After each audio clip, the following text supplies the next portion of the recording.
지난 이야기. 완벽해 보이던 며느리 소연. 하지만 시어머니 명자는 우연히 그녀가 낯선 남자와 만나는 장면을 목격했습니다. 그리고 며느리의 가방에서 발견한 20년 전의 사진.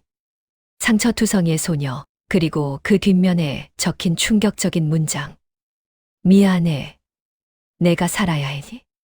사진을 든 명자와 마주친 소연. 두 사람 사이에 흐르는 긴장감. 그리고 오늘 명자는 며느리의 비밀을 파헤치기 시작합니다.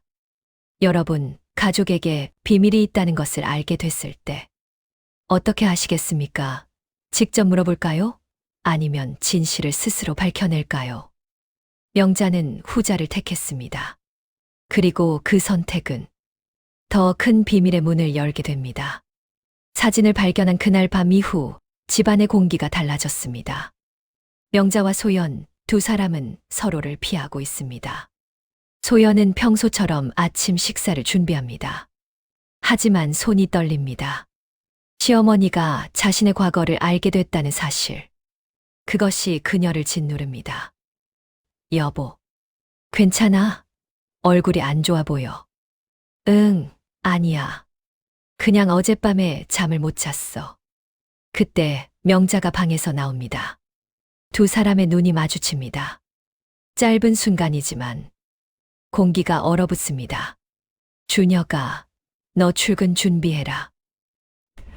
늦겠다. 네, 어머니. 준혁이 방으로 들어가자 잠시 침묵이 흐릅니다. 명자가 먼저 입을 엽니다. 소연아, 우리 할 얘기가 있는 것 같은데. 어머님, 저는. 아니, 지금은 아니야. 준혁이 출근하고 나서. 명자의 목소리는 평소와 달리 냉정합니다. 소연은 고개를 끄덕일 수밖에 없습니다. 준혁이 출근하고 딸 민지도 학교에 간 후 집에는 두 사람만 남았습니다. 그 사진, 20년 전 거라고 했지. 대답 안 할 거니? 네. 명자는 며느리를 똑바로 바라봅니다. 소연의 눈에는 눈물이 맺혀 있습니다. 나는 내가 나쁜 며느리라고 생각 안 해. 지금까지 잘해줬어. 하지만 비밀이 있다는 건 알겠더라. 어머님, 죄송해요. 사과는 나중에 해. 지금은 진실이 필요해. 하지만 소연은 입을 열지 못합니다. 명자는 한숨을 쉽니다. 알았어. 말 안 할 거면 내가 알아낼 거야. 그날부터 명자의 추적이 시작됩니다. 일주일이 지났습니다. 명자는 며느리의 일거수일투족을 주시하고 있습니다. 그리고 오늘 소연이 또 외출을 합니다. 어머님, 저 마트 좀 다녀올게요. 응, 다녀와. 소연이 나간 지 10분 후 명자도 재킷을 걸치고 집을 나섭니다. 처음 해보는 미행. 명자의 가슴이 두근거립니다. 소연은 마트로 가지 않았습니다. 대신 버스를 탑니다. 명자도 몰래 같은 버스에 올라탑니다. 한참을 가던 버스는 시외곽의 한적한 지역에 멈춥니다. 여기가 어디지? 마트는 반대 방향인데. 소연이 버스에서 내립니다. 명자도 조심스럽게 따라 내립니다. 소연은 주변을 살피고 한 건물 앞에 섭니다. 그곳은 요양원이었습니다. 희망이 집 요양원. 낡았지만 깔끔하게 관리된 건물입니다. 소연은 익숙한 듯 안으로 들어갑니다. 요양원, 며느리가 왜 요양원에? 명자는 밖에서 기다립니다. 30분, 1시간. 시간이 흐릅니다. 명자의 머릿속은 복잡합니다. 혹시 소연이에게 아픈 가족이 있는 건가? 그럼 왜 말을 안 했지? 아니면 그때 소연이 요양원에서 나옵니다. 그런데 그녀의 눈가가 붉어져 있습니다. 울었던 것입니다. 명자는 며느리의 뒷모습을 바라봅니다.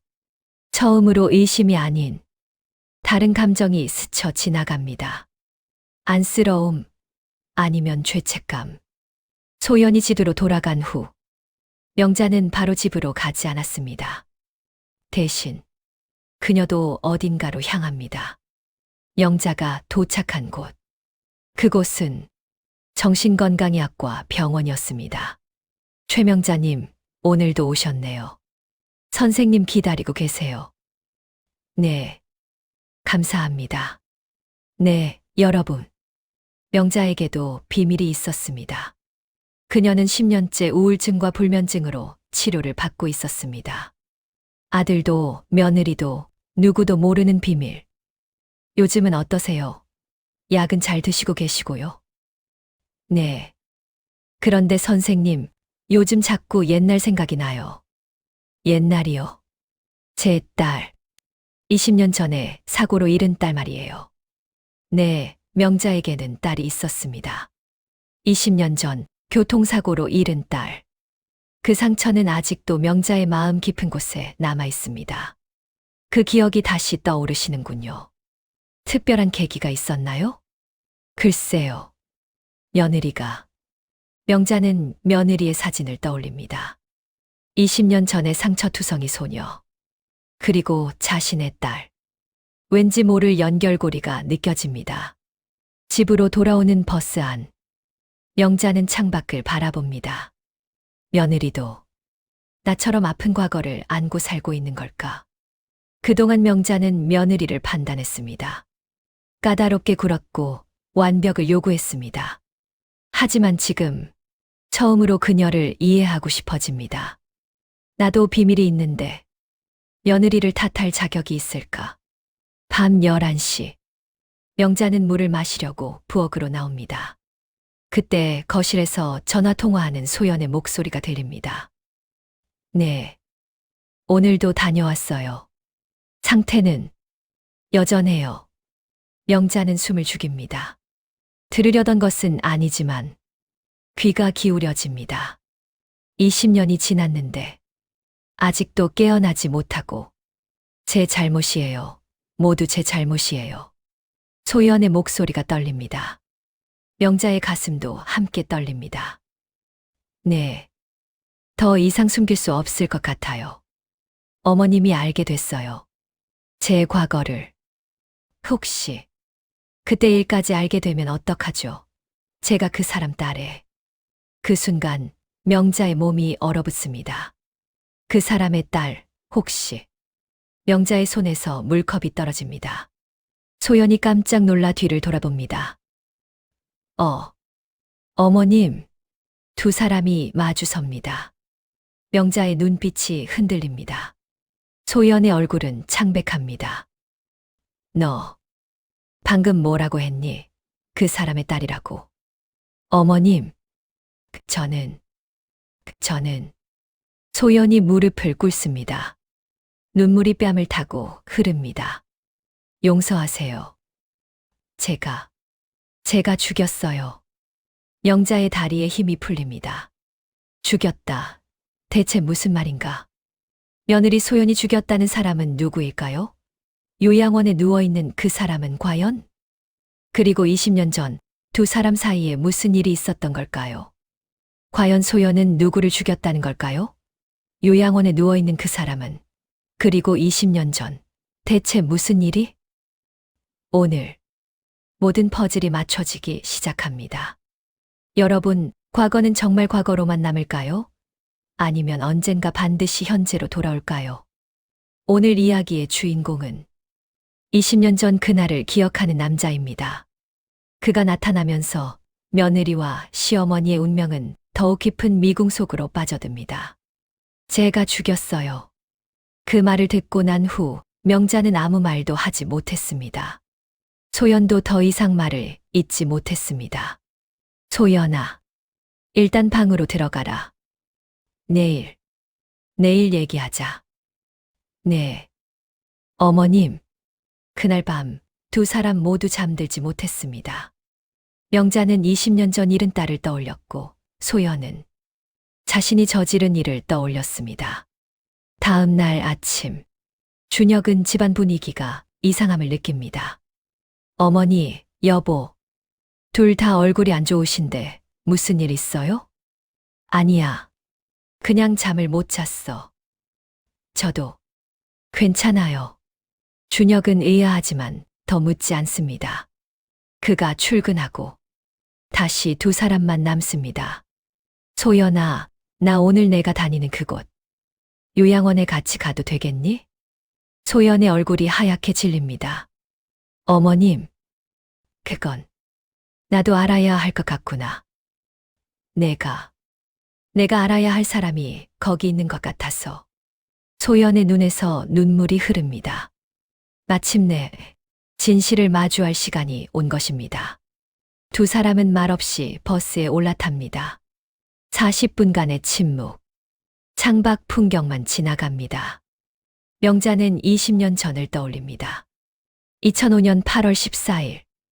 그날 중학생이던 딸이 학원에서 돌아오던 길. 그리고 비극. 소연도 같은 날을 떠올리고 있습니다. 그날 18살이었던 자신. 무면허 오토바이를 타고 가던 중. 미안해요. 정말 미안해요. 요양원에 도착합니다. 희망이 집 요양원. 소연이 20년간 매주 찾아온 곳. 어머님, 이쪽이에요. 복도를 걸어갑니다. 명자의 다리가 떨립니다. 304호. 소연이 문 앞에서 멈춥니다. 여기에요. 명자는 천천히 문을 엽니다. 그리고 그녀는 그 자리에 얼어붙습니다. 침대에 누워있는 여성. 산소호흡기를 달고 의식 없이 누워있는 그녀는 수진아. 네, 그녀는 명자의 딸 최수진이었습니다. 20년 전 교통사고로 죽은 줄만 알았던 딸. 하지만 그녀는 죽지 않았습니다. 식물인간 상태로 20년을 버텨온 것입니다. 수진아, 엄마야. 엄마 왔어. 명자는 왜 몰랐을까요? 그날 병원에서 의사는 말했습니다. 뇌사 상태입니다. 곧 심장도 멈출 것입니다. 명자는 믿었습니다. 딸이 곧 죽을 거라고. 하지만 기적처럼 수진의 심장은 멈추지 않았습니다. 그리고 한 소녀가 자신의 죄책감으로 이 아이를 20년간 돌봐온 것입니다. 어머님, 제가 이 아이를. 소연이 떨리는 목소리로 20년 전 그날을 이야기하기 시작합니다. 저는 18살이었어요. 무면허로 오토바이를 탔어요. 그날 비가 오고 있었고 2005년 8월 14일 저녁 비 오는 길 소연은 친구의 오토바이를 몰래 빌려 탔습니다. 무면허였습니다. 그리고 신호를 무시하고 달렸습니다. 그때 학원 가방을 든 여학생이 횡단보도를 건너고 있었어요. 저는 멈출 수가 없었어요. 제가 수진 양을 쳤어요. 저도 함께 넘어졌고 머리를 다쳤어요. 하지만 제 상처는 수진 양에 비하면 아무것도 아니었어요. 명자는 주먹을 불끈 쥡니다. 분노, 슬픔, 복잡한 감정이 얽혀 있습니다. 그때 병실 문이 열립니다. 오늘도 오셨네요, 소연 씨. 40대 중반의 남자. 소연과 명자가 동시에 고개를 돌립니다. 진우 선생님, 당신은? 저는 최진우입니다. 20년 전 그 사고 현장에 있었던 사람입니다. 네, 그는 최진우. 20년 전 그날 사고 현장을 목격한 증인이었습니다. 당시 25살 의대생이었던 그는 응급처치를 해준 사람입니다.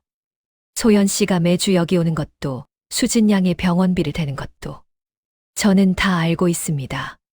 병원비를 소연이가. 네, 소연은 결혼 후 7년간 아르바이트로 용돈을 모아서 수진의 병원비를 대왔습니다. 남편도 시어머니도 모르게. 두 분이 며느리와 시어머니 사이라니. 참 아이러니하네요. 무슨 뜻입니까?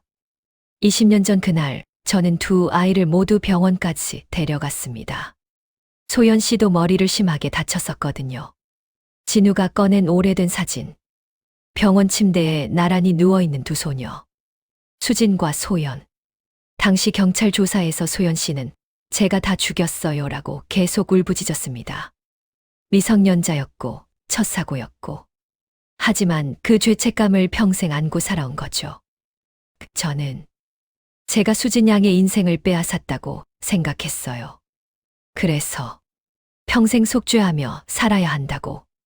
진우가 명자를 바라봅니다.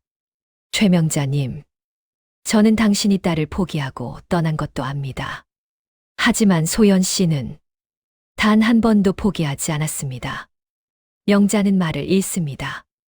며느리 소연. 그녀는 우연이 아니었습니다. 아들 준혁을 만난 것도, 소연 씨가 준혁 씨를 만난 건 3년 전 수진 양의 병원에서였습니다. 준혁 씨가 환자 봉사 활동을 왔었죠. 그럼 소연이가 일부러? 아니에요. 저는 그냥 수진 양을 보러 왔다가 우연히. 준혁 씨는 제가 수진 양과 관련 있다는 걸 전혀 몰라요. 하지만 소연은 알았습니다. 준혁이 수진의 오빠라는 것을. 그리고 속죄하는 마음으로 그 가족 곁에 남기로 한 것입니다. 제가 빼앗은 딸을 대신할 수는 없지만 적어도 아들 곁에서라도 가족이 되어주고 싶었어요. 명자는 천천히 소연에게 다가갑니다. 소연은 고개를 들지 못합니다. 명자의 손이 소연의 어깨에 닿습니다. 너는 20년 동안 혼자서. 명자의 눈에서도 눈물이 흐릅니다. 분노? 아니면 미안함? 소연아.